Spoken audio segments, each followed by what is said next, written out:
Subscribe to my channel Voice of Panipat and also press this bell icons. Never miss any new updates.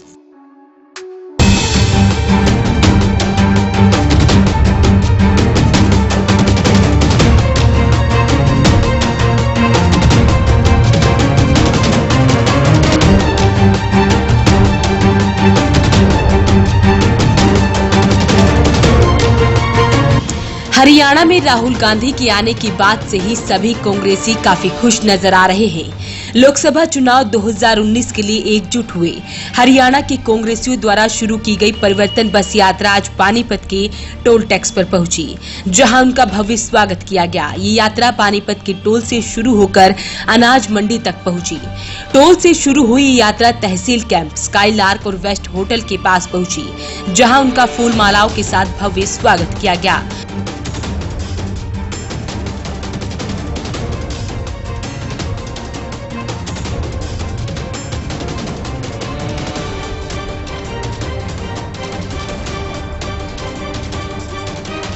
उसके बाद लाल बत्ती चौक से होते हुए ये यात्रा अनाज मंडी में खत्म हुई।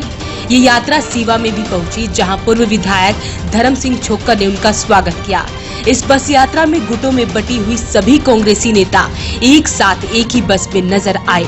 अशोक तंवर से लेकर पूर्व मुख्यमंत्री भूपेंद्र हुड्डा और कांग्रेस के वरिष्ठ नेता गुलाम नबी आजाद भी एक साथ बैठे थे। वहीं पूर्व केंद्रीय मंत्री गुलाम नबी आजाद ने कहा कि आज इस परिवर्तन बस यात्रा का 5वां दिन है। इस यात्रा में सभी सीनियर लीडर शामिल हैं। उन्होंने कहा कि इस यात्रा का मकसद लोगों में जागरूकता लाना है, क्योंकि जनता बीजेपी से तंग आ चुकी है। अब जनता परिवर्तन चाहती है। उन्होंने कहा कि इस यात्रा से लोग काफी खुश नजर आ रहे हैं और इस बार चुनाव में परिवर्तन होगा। सभी सीटों पर वो जीत दर्ज करेंगे। परिवर्तन यात्रा का आज 5वां दिन है। हरियाणा के जितने भी सीनियर लीडर्स हैं, भूपेंद्र हुड्डा जी से लेकर पीसीसी प्रेसिडेंट से लेकर सीएलपी लीडर से लेकर एक्स स्पीकर शर्मा जी से लेकर शैलजा जी से लेकर जितने भी सीनियर लीडर्स हैं, वो सभी इस बस में हैं। और परिवर्तन यात्रा का आज 5वां दिन है, कल आखिरी दिन है। परिवर्तन यात्रा का हमारा मकसद था कि लोगों में जागृति लाना कि परिवर्तन की ज़रूरत है राष्ट्रीय स्तर पर और राज्य स्तर पर। भारतीय जनता पार्टी की सरकार से लोग तंग आ गए हैं, चाहे वो केंद्र की सरकार हो या राज्य की सरकार हो। लेकिन हमने यहाँ हरियाणा में देखा, लोग तो हमसे भी ज़्यादा उत्साही, इतना उत्साह है कि हर प्रोग्राम रात के 12 बजे और 1 बजे सुबह के ख़त्म हो जाता। बहुत उत्साह है लोगों के अंदर और लोग परिवर्तन चाहते हैं।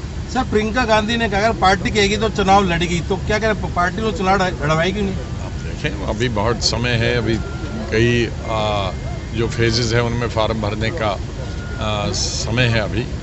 लेकिन अभी फर्स्ट फेज़ में तो नहीं लगता है, सेकंड फेज़ में भी नहीं लगता है। इस वक्त सब जुड़े हैं कैंपेन करने में। मुझे पूरा विश्वास है कि हरियाणा के अंदर हम जो उल्टा करेंगे, पहले हमको 1 सीट आएगी, अब भाजपा को यहाँ से अगर आ भी गई गलती से तो 1 सीट आ सकती है। उल्ट होगा, जितनी उनको थी उतनी हमको आएंगी और हमको जितनी थी उनको उतनी आएंगी। इस बस में सवार हुए पूर्व मुख्यमंत्री भूपेंद्र सिंह हुड्डा काफी खुश नजर आए। उन्होंने कहा कि मुख्यमंत्री रोड शो करते हैं, उसमें वो खाली पड़ी कुर्सियों को मेरे भाई बहनों कहकर संबोधित करके चले आते हैं। विफल है। कल का देखा उनका माता नहर में देखा, कुर्सियां खाली थी। पहले भी उनकी कुर्सियां खाली रहती हैं, हम कुर्सियां लगाते ही नहीं, उनकी कुर्सियां खाली रहती है। वो तो कुर्सी मेजों को संबोधन करके आ जाते हैं, मेरी बहन कुर्सी हो, मेरे भाई मेजो आकर के आ जाते हैं, खाली कुर्सी मेजो।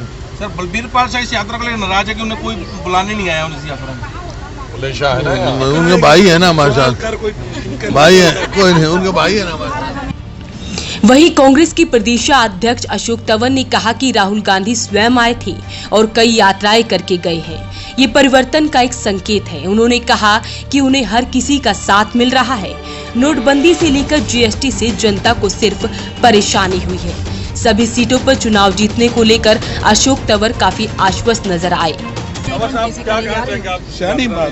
यात्रा में आप देख रहे हैं 5वें दिन आज यात्रा गुलाम नबी जी साहब के नेतृत्व में यहाँ पर पहुंची है। हमारे आदरणीय हुड्डा साहब, सभी कोऑर्डिनेशन कमेटी के सभी मेंबर साहिबान, कल राहुल जी स्वयं थे 3 लोकसभा में, वो कल जनसंपर्क और ये यात्रा करके गए, 3 बड़ी रैलियां करके गए। तो ये इस बात का संकेत है कि चाहे वो जीटी रोड बेल्ट हो, चाहे हरियाणा का कोई भी कोना हो, जहाँ से हम यात्रा लेकर के आए हैं, वहाँ अपार उत्साह है और कांग्रेस 10 की 10 सीटें जीतने की ओर अग्रसर है। तो बहुत हर वर्ग का समर्थन मिला, आज व्यापारी कर्मचारियों का भी मिला, किसान मजदूर गरीब का भी मिला, और छत्तीस बिरादरी आतुर है कि इस राज को बदल करके प्रदेश और देश में राहुल जी के नेतृत्व में परिवर्तन लेकर के आए। फिर व्यापारी उद्योग धंधे जो नोटबंदी और जीएसटी की वजह से पानीपत और पूरे हिंदुस्तान में बर्बाद हुए, वो दोबारा ठीक हो सके। बहुत परिवर्तन बस यात्रा के दौरान वरिष्ठ कांग्रेसी नेता बुल्ले शाह ने कहा कि इस यात्रा में पूरा शहर आ रहा है, लोगों में उत्साह है, जिससे साफ नजर आ रहा है कि इस बार परिवर्तन होगा। चुनाव जीतने को लेकर बुल्ले शाह ने कहा कि बीजेपी से लोग तंग आ चुके हैं, बीजेपी देश के साथ मजाक कर रही है और अगर कोई बोलता या कुछ पूछता है तो उसे देशद्रोही बना दिया जाता है। उन्होंने चौकीदार पीएम पर भी बोला और कहा कि चौकीदार ने देश की जनता के लिए क्या किया है। कितना परिवर्तन, जैसे लोग आ रहे हैं, जैसा उत्साह है, ये निशानी है परिवर्तन की।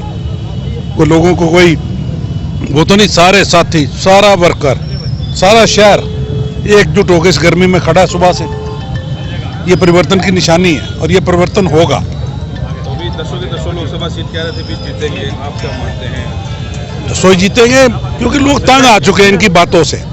अब ये कोई भाषा जो ये बोलते हैं, कोई भाषा बोलने वाली है? अपना 5 साल का हिसाब दो, 5 साल की बात करोगे हमने ये कर दिया, बात करते क्या है? उसका तो कोई जवाब ही नहीं देते। चौकीदार का आजकल एक बड़ा मुद्दा चल रहा है कि प्रधानमंत्री जी कह रहे हैं मैं चौकीदार वापस हो जाए। नहीं तो प्रधानमंत्री जी चौकीदार है तो रह जाएं। लोगों का क्या किया चौकीदार ने? लोगों का क्या किया? अनिल अंबानी को ठेका दिया, राफेल में उसमें बोलते नहीं। अनिल अंबानी 1 हफ्ता पहले पोस्ट करता है कि 450 करोड़ रुपया देने के लिए मैं अपने बड़े भाई का, अपनी भाभी का शुक्रिया अदा करता हूं, और उसको 30,000 करोड़ का ठेका दे रहे हैं ये लोग जहाज बनाने का। अब हम अगर बैंक में अप्लाई करते हैं लोन, तो भी हमसे पूछते हैं कि काम करने के लिए तुम्हारे पास अपना कितना पैसा है, कितना तुम लगाओगे, कितना लगाएंगे? बैंक करप्सी में वो आदमी है, उधार मांग के कर्जा उतार रहा है और उसको 30,000 का ठेका दे रहे हो, इस पर बोलते ही नहीं। क्या जवाब है इनके पास इसका? अनिल अंबानी तो खुद ही कह रहा है कि मेरे भाई ने दिया 450, उसके बारे में नहीं बताते ही है। उसकी बैलेंस शीट देखी थी, उसको इतना बड़ा कॉन्ट्रैक्ट देने से पहले पता है वो बैंक करप्सी में है। ये देश के साथ मजाक कर रहे हैं और जो कोई बोलता है उसको कहते हैं देशद्रोही है। इस परिवर्तन यात्रा में शामिल होने के लिए कल राहुल गांधी भी हरियाणा में पहुंचे थे। इस दौरान उन्होंने प्रधानमंत्री नरेंद्र मोदी पर कटाक्ष किया कि चौकीदार खुद चोर है। 2014 में मोदी जी कहते थे मुझे चौकीदार बनाओ, मुझे प्रधानमंत्री मत बनाओ, मुझे चौकीदार बनाओ। अब कहते हैं हम सब चौकीदार। नरेंद्र मोदी जी हिंदुस्तान के चौकीदार ईमानदार हैं, हम सब चौकीदार नहीं हैं। आपने कहा था कि आप चौकीदार बनना चाहते हो और एक चौकीदार, आप बाकियों को चोर मत बनाओ, आप सब चौकीदारों को चोर मत बनाओ। हिंदुस्तान के सब लोग ईमानदार हैं, उनको आप सबने, उन सबको आपने लाइन में खड़ा किया। यहां पॉपुलर की इंडस्ट्री थी, इसकी धजियां उड़ानी खत्म कर दी। इसको क्या दाम मिलता है आपको आज? कांग्रेस के समय क्या दाम मिलता था? गब्बर सिंह टैक्स से फायदा हुआ नुकसान, नोटबंदी से फायदा हुआ नुकसान, तो आप सबको लाइन में खड़ा किया धूप में। मगर उस लाइन में आपने अनिल अंबानी को देखा, उनके मेहुल भाई को देखा, नीरव भाई को देखा, ललित मोदी, नीरव मोदी? भैया मुझे बताओ, ये सब मोदी मोदी मोदी मोदी कैसे हैं? ये सब चोर। ललित मोदी चोर है, नीरव मोदी चोर है, चौकीदार। अब देखना ये होगा कि इस यात्रा से हरियाणा के लोकसभा चुनावों में कितना परिवर्तन होगा। वॉइस ऑफ पानीपत के लिए प्रदीप पांचाल के साथ कुलवंत सिंह।